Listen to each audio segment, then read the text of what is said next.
महोदय, मैं धन्यवाद देता हूं आपको कि आपने उनको सेवा से पृथक करने की कार्रवाई शुरू की। मैं सोचता हूं कि इस प्रकार की बात जब कभी भी ध्यान में आती है विभाग को, चाहे वो खेड़ली की हो चाहे कहीं भी हो, चलाकर हमको कार्रवाई करनी चाहिए। मतलब कोई हम बोलें या हम उस विषय को उठाएं, कारण यह है कि इस प्रकार की घटना सारे राजस्थान को शर्मसार करती है। और सबसे ज़्यादा ऐसे पुलिस के कुछ दागी लोग हैं जिनके कारण से सारी पुलिस की छवि खराब होती है। मैं सोचता हूँ जिस प्रकार से ये लोग काम करते हैं, समय देते हैं, पूरा अपना समय लगाते हैं, सब प्रकार की रिस्क लेते हैं, पर 10-15 ऐसे दागीले लोग सारे डिपार्टमेंट को जिस प्रकार से घटिया स्थिति में ला देते हैं, मैं सोचता हूँ यह प्रक्रिया अगर हम प्रारंभ से लेकर के अभी तक इस सदन के माध्यम से अगर राजस्थान की जनता को देने में सफल हो गए कि इस प्रकार की घटना जब भी घटित होती है तो तुरंत कानून की पूर्ति आपको करनी पड़ेगी। क्योंकि अगर आप उसको 244(2) के तहत नौकरी से बाहर निकालोगे तो उसकी एक प्रक्रिया जरूर करनी पड़ेगी, उसको सुनने का मौका देना पड़ेगा, उस प्रक्रिया को जरूर करें। लेकिन जैसे ही निलंबित उसको किया, इस प्रक्रिया को चालू कर दें और उस व्यक्ति को तब तक नौकरी में नहीं आने दें जब तक उसके बारे में कोई तो भी कोर्ट से फैसला होकर उसके खिलाफ मुकदमा न हो जाए। हम चाहते हैं कि इस प्रकार के केसेज को हम किसी प्रकार से कोर्ट में भी पीछा करें। कारण क्या है कि मैं सोचता हूँ साल में ऐसे 10-15 प्रकरण होंगे,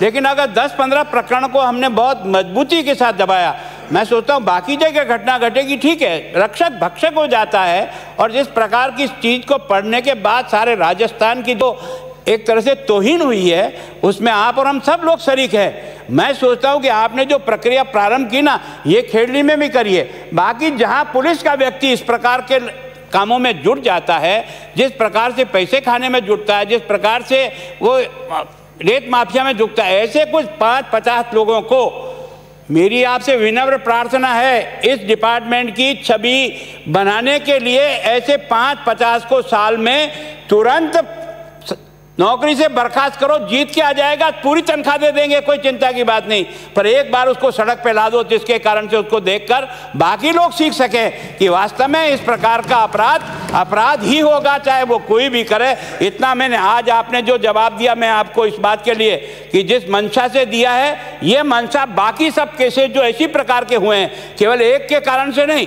इसी प्रकार के 10-15 केस और जो हुए हैं उनको भी उसी लाइन में ला करके उसके खिलाफ इसी प्रकार की कार्रवाई करो, ताकि राजस्थान की छवि जो खराब हुई है उसको हम वापस बहाल कर सके। धन्यवाद।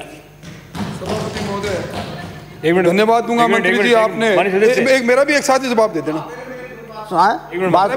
एक सवाल आप भी बता दो। आपने रूल 1958 के 19(2) में बर्खास्ती की कार्रवाई चालू की, पर सभापति महोदय मैं आपका ध्यान मंत्री जी आपके विभाग द्वारा जारी सर्कुलर 2003, 2005, 2007 की ओर दिलाना चाहूँगा, जिसमें साफ लिखा था कि अगर किसी भी पुलिस अधिकारी के विरुद्ध में किसी न्यायालय में मामला लंबित हो या 16 CCA में कार्रवाई, उसको फील्ड पोस्टिंग नहीं दी जाएगी। आपने खुद ने स्वीकार किया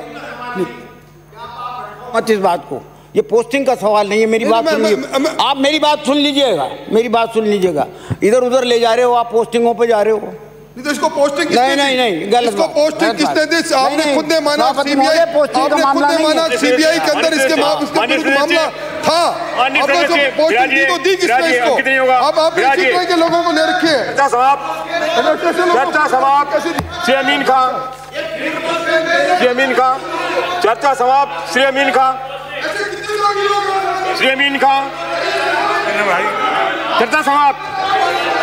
चर्चा समाप्त। किसका जवाब देना है? माननीय सदस्य, माननीय नेता प्रतिपक्ष, एक मिनट बिराजी, आप मेरी बात सुन ले। माननीय मंत्री महोदय, मेरी बात सुन ले आप। मंत्री महोदय, एक मिनट महेंद्र जी, एक मिनट आप बिराजिए। माननीय नेता प्रतिपक्ष, प्लीज सहयोग करें। माननीय नेता प्रतिपक्ष बिराजिए आप। मैं सभापति महोदय केवल बिराजिए। एक सभापति महोदय, कारण क्या है कि इसमें जिस व्यक्ति पर इस प्रकार के आरोप पहले भी लग चुके हैं, जैसा आपका रिकॉर्ड बता रहा है, इतना गंभीर आपके ध्यान में पहले से था, तो इस व्यक्ति को इस पोस्ट पर, वो भी महिलाओं के अपराधों का ही ये देखभाल करेगा, दुर्भाग्य नहीं। हाँ वो बताओ ना। बिराजिए आप। अध्यक्ष महोदय, सभापति महोदय, मैंने पहले ही आपसे निवेदन कर दिया था कि ये rare of the rarest cases है। एक प्रोसीजर होता है, वो प्रोसीजर होता है किसी को भी बर्खास्त करने के पहले एक प्रक्रिया स्टार्ट होती है। जैसा आपने बताया कि 244 में आपको उसको नोटिस देना पड़ेगा, उसको सुनना पड़ेगा, उसको ये करना पड़ेगा, फिर उसकी फैसला करना पड़ेगा, रीजन्स रिकॉर्ड करने पड़ेंगे फाइल पे, ये होगा वो होगा। इन सब बातों को छोड़ दिया हमने ना नोटिस दिया और ना उससे कुछ पूछा न ताचा, और सीधा उसको बर्खास्त किया। और बर्खास्त किस कानून के किया, कानून के तहत में किया, ये भी मैं बताना चाहता हूँ आपको। 311 आर्टिकल कॉन्स्टिट्यूशन का ये कहता है कि अगर ऐसे मामलों में अगर अपॉइंटिंग अथॉरिटी ये समझता है कि ये मामला बहुत ही अत्यंत गंभीर है, तो उसको सारे प्रोसीजर को भूल करके जो है उसको अपनी कार्रवाई कर देनी चाहिए। मैं आपको पढ़ के सुना देता हूँ। Where the disciplinary authority is satisfied for the reason to be recorded in the writing that it is not reasonably practicable to follow the procedure prescribed in the said rules, or where the governor is satisfied that the interest of the security of the state it is not expedient to follow such procedure, उस procedure को follow करना कहीं आवश्यक नहीं है। और आवश्यक न, आपने जैसा कहा कि तुरंत सरकार को कार्रवाई कर देनी चाहिए।